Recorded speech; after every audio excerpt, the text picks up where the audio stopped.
ನಿಮ್ಮ ಮಗು ಮುಖದಲ್ಲಿ ವೈಟ್ ಪ್ಯಾಚಸ್ ಇದೆಯಾ? ಮಗು ಹೊಟ್ಟೆ ನೋವು ಅಂತ ಹೇಳ್ತಾ ಇದೆಯಾ? ಏನಲ್ ರೀಜನಲ್ಲಿ ಕೈ ಹಾಕಿ ಕೆರ್ಕೊಳ್ಳೋದು ಅಥವಾ ಪದೇ ಪದೇ ಕೈ ಹಾಕೋದು ಆ ಥರ ಏನಾದರೂ ಮಾಡ್ತಿದ್ದಾರಾ? ಈ ಥರ ಇತ್ತು ಅಂತ ಹೇಳಿದ್ರೆ ನಿಮ್ಮ ಮಗು ಹೊಟ್ಟೆಯಲ್ಲಿ ಜಂತುಹುಳು ಇರುತ್ತೆ. ಇದನ್ನು ವರ್ಮ್ ಇನ್ಫೆಸ್ಟೇಷನ್ ಅಂತ ಕರಿತೀವಿ.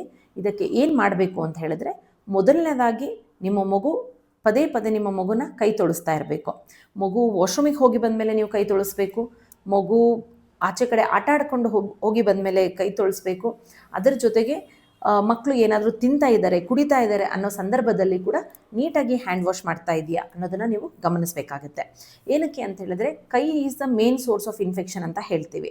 ಅದಕ್ಕೋಸ್ಕರ ನೀಟಾಗಿ ಹ್ಯಾಂಡ್ ವಾಶ್ ಹಾಕ್ಬಿಟ್ಟು ಮಕ್ಕಳು ಕೈ ತೊಳೆಯೋದನ್ನು ನೀವು ಗಮನಿಸಬೇಕಾಗುತ್ತೆ. ಇದರ ಜೊತೆಗೆ ಡಿವಾರ್ಮಿಂಗ್ ಮಾಡಬೇಕು. ಡಿವಾರ್ಮಿಂಗ್ ಯಾವ ಥರ ಮಾಡಬೇಕು ಅಂತ ಹೇಳಿದ್ರೆ, ಆಲ್ಬೆಂಡೋಜೋಲ್ ಅಂತ ಒಂದು ಮಾತ್ರೆ ಬರುತ್ತೆ. ಈ ಮಾತ್ರೆನ ನಿಮ್ಮ ಮಕ್ಕಳಿಗೆ ನೀವು ಕೊಡಬೇಕಾಗುತ್ತೆ. ಇದು 400 mg ಒಂದು ಚೀವೆಬಲ್ ಟ್ಯಾಬ್ಲೆಟ್ ಇರುತ್ತೆ. ಇದನ್ನು ನೀವು ಚೀಪ್ಸಿ ಚಾಕ್ಲೇಟ್ ಥರ ತಿಂತಾರಲ್ವ, ಆ ಥರ ನುಂಗಿಸ್ಬೇಕಾಗತ್ತೆ. ಯಾವುದೇ ರೀತಿ ಬೇರೆ ಮಾತ್ರೆಗಳ ಥರ ನೀರಲ್ಲಿ ನುಂಗಿಸೋದಲ್ಲ. ಮೊದಲು ಮಗು ಅದನ್ನು ರಾತ್ರಿ ಊಟ ಆದಮೇಲೆ ಮಗು ಬಾಯಲ್ಲಿ ಇಟ್ಕೊಂಡು ಅದನ್ನು ಚೀಪಬೇಕು. ಚೀಪಿ ಕೊನೆಯಲ್ಲಿ ಅದನ್ನು ಕಡಿದು ನೀರು ಹಾಕಿ ಕುಡಿದು ನುಂಗಬೇಕಾಗತ್ತೆ. 2 ವರ್ಷಕ್ಕಿಂತ ಕಡಿಮೆ ಇರತಕ್ಕಂಥ ಮಕ್ಕಳಿಗೆ ಇದು ಸಿರಪ್ ಬೇಸಲ್ಲಿ ಸಿಗುತ್ತೆ. ನೀವು ಸಿರಪ್ಪನ್ನು ಕೊಡಬೇಕಾಗತ್ತೆ. ಈಗ 3 ವರ್ಷ ಮಕ್ಕಳು, 4 ವರ್ಷದ ಮಕ್ಕಳು ಅವರು ಮಾತ್ರೆನ ಚೀಪಿ ತಿನ್ನೋಕ್ಕಾಗ್ತಾ ಇಲ್ಲ ಅಂತ ಹೇಳಿದರೆ, ಅದನ್ನು ನೀವು ಪುಡಿ ಥರ ಮಾಡಿಬಿಟ್ಟು ಸ್ಪೂನಲ್ಲಿ ಹಾಕಿ ಅದನ್ನು ನೀವು ಕೊಡಬಹುದು.